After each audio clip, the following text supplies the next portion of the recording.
सौभाग्यर विषय गतकाली माननीय मुख्यमंत्री एवं प्रशासनिक अधिकारी समस्त गहणे पानीय जल समस्या को नहीं एक बैठक होता है। बैठक जो निर्यास आसी से निर्यास 2027 मार्च सुधा आम समस्त लोक पानी देवु।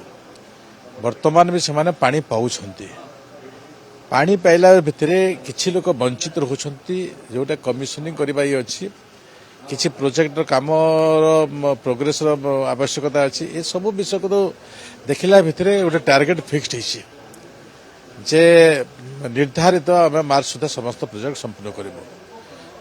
ए काम करिबार जो कष्टर विषय सृष्टि करिसंती तार सत्ते भी आम आगो को बढ़ी काम करूछु। वर्तमान सुधा कोठी इंटैक्ट वेल्ट हेब कोठी बसिब सेटा निर्धारित हैनी। काम करबा अन्य कथा कोठु पानी आसीब सेटा भी निर्धारित हैनी। देखंतु पूर्व सरकार कहूथिले पूर्व सरकार एमिति करिसंती गंजाम जिल्लार पानी आसीब हीराकुदरू सेठी बाघुआ डैम अच्छी तीन डैम अच्छी ब्रह्मपुर जो पानी जाऊँगी किंतु से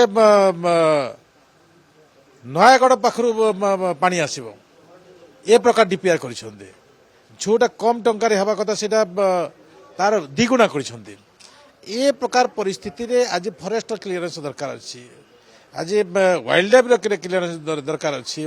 रास्ता जो प्रकार अच्छी डेवलपमेंट होची रास्ता कटुची अनेक कथा आसुची प्रत्येक कथा को हृदयबोध करी आम से प्रकार टार्गेट रखीछु एवं 2027 मार्च सुधा आम समस्त लोक को पानी पहुंचबू।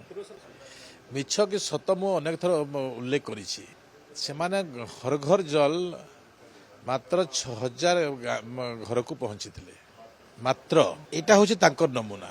तो से हिसाब रे आपण देखिले ए माने जल जीवन मिशन को लुटिबार व्यवस्था भितर कारण से समय आम मंत्री भी थिले एठिकार मंत्री विशेष टुडू भी थिले अनेक थर ताकर उद्वेग प्रकाश करिसंती सपोर्ट करू नथिबा विषय को कहिसंती।